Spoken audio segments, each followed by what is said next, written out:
Hi ಎಲ್ರಿಗೂ ನಮಸ್ಕಾರ. ಇದು ನಮ್ಮ ಮೈಸೂರು ಮನೆಯಲ್ಲಿ ಅರಳಿರುವಂಥ ಹೂಗಳು, ಗುಲಾಬಿ ಮತ್ತು ಏನಿದು ಕಣಗಿಲೆ ಅಂದರೆ ಇದೊಂಥರ ನಿತ್ಯ ಪುಷ್ಪ.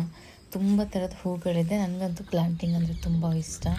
ಅಲ್ಲದೆ ಆಗಿರೋ ಏರಿಯಾ ಅಂತೂ ತುಂಬ ಕ್ಲೀನಾಗಿದೆ. ಜೊತೆಗೆ ಪಕ್ಕದಲ್ಲೇ ಬೆಟ್ಟ ಇರೋದ್ರಿಂದಾಗಿ ಅದೊಂದು ವೆದರ್ ಹೇಗಿದೆ ಅಂತಂದರೆ ಈ ಮಳೆ, ಮೋಡ, ಆ ಗ್ರೀನರಿ ತುಂಬಾ ಚೆನ್ನಾಗಿದೆ. ಒಂದು ಸ್ಮಾಲ್ ವಾಕ್ನ ಮುಗಿಸಿ ಒಂದು ರೌಂಡ್ ಏರಿಯಾನ ಓಡಾಡಿದ ಥರ ನೆಕ್ಸ್ಟ್ ಒಂದು ಒಳ್ಳೆ ಕಾಫಿನ ಕುಡಿದು ಒಂದು ಮೆಡಿಟೇಷನ್ ಮಾಡೋ ಜಾಗ ಇದೆ ಇಲ್ಲಿ. ನಾನು ನ್ಯಾಚುರಲ್ ಮ್ಯೂಸಿಕ್ನ ಹಾಗೆ ಉಳಿಸಿದ್ದೀನಿ, ಎಲ್ಲೂ ಸಹ ಮ್ಯೂಟ್ ಮಾಡಿಲ್ಲ. ಬಿಕಾಸ್ ನನಗದು ಸೌಂಡ್ಗಳು ತುಂಬ ಇಷ್ಟ ಆಯಿತು. ಒಂಥರ ಪೀಸ್ಫುಲ್ ಡೇ ಅಂತ ಅಂತೀವಲ್ಲ, ಆ ರೀತಿ ಇತ್ತು ನನ್ನ ದಿನ ಇವತ್ತು. ಅಲ್ಲಿ ಹೋಗಿದ್ವಿ, ಒಬ್ಬರು ಮನೆಯಲ್ಲಿ ಎಲ್ಲರೂ ಯೂಸ್ ಮಾಡೋ ಅಲ್ಲಿ ಯಾವುದೇ ಪೇ ಮಾಡೋ ಹಾಗಿಲ್ಲ. ಒಂದು ಪಿರಮಿಡ್ನ ರೆಡಿ ಮಾಡಿದ್ದಾರೆ ಹೊರಗಡೆ. ನಾವೆಲ್ಲ ಹೇಗೆ ಕಾರ್ ಪಾರ್ಕಿಂಗು ಅಥವಾ ಒಂದು ಶಾಪ್ ಮಾಡೋಷ್ಟು ಜಾಗನ ಉಳಿಸ್ತೀವಿ, ಆ ಥರ ಅಲ್ಲಿ ಕೋಗಿಲೆ ಅಂತ ತುಂಬ ಚೆನ್ನಾಗಿ ಕೂಗ್ತಾ ಇತ್ತು. ಕೆಲವೊಂದು ಹಕ್ಕಿಗಳ ಸೌಂಡ್ ಎಲ್ಲ ಚೆನ್ನಾಗಿತ್ತು. ಆ ಪಿರಮಿಡ್ ಕೆಳಗಡೆ ಮೆಡಿಟೇಷನ್ ಮಾಡಿದೆ ಇವತ್ತು. ಎಷ್ಟು ಚೆನ್ನಾಗಿತ್ತು ಅಂದರೆ ಕನೆಕ್ಷನ್ನು.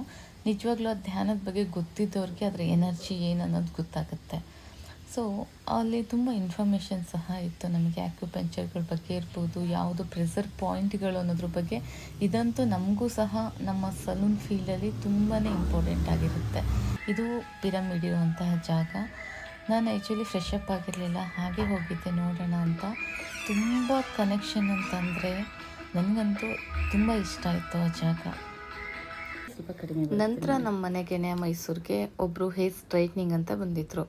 ನನಗೆ ಎಷ್ಟು ಚಾಲೆಂಜಿಂಗ್ ಆಗಿರೋಂಥ ಹೇರ್ಗಳು ಸಿಗ್ತಾ ಇದೆ ಅಂತಂದರೆ, ಇವರು ಪ್ರತಿ ವಾರನೂ ಸಹ ಹೇರ್ ಕಲರ್ ಮಾಡ್ತಾರಂತೆ.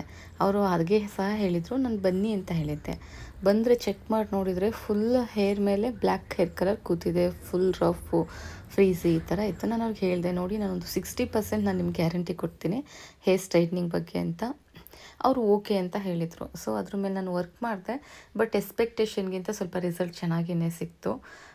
ನೆಕ್ಸ್ಟ್ ಅವ್ರಿಗೆ ಎಷ್ಟೆಲ್ಲ ಅಂದರೆ ಆಫ್ಟರ್ ಕೇರ್ ಮಾಡಬೇಕು ಅನ್ನೋದನ್ನೆಲ್ಲ ಎಕ್ಸ್ಪ್ಲೈನ್ ಮಾಡಿ ಕಳಿಸ್ಕೊಟ್ಟೆ. ನನ್ನ ಹಾಲಿಡೇ ಈ ಥರ ಇತ್ತು ಇವತ್ತು.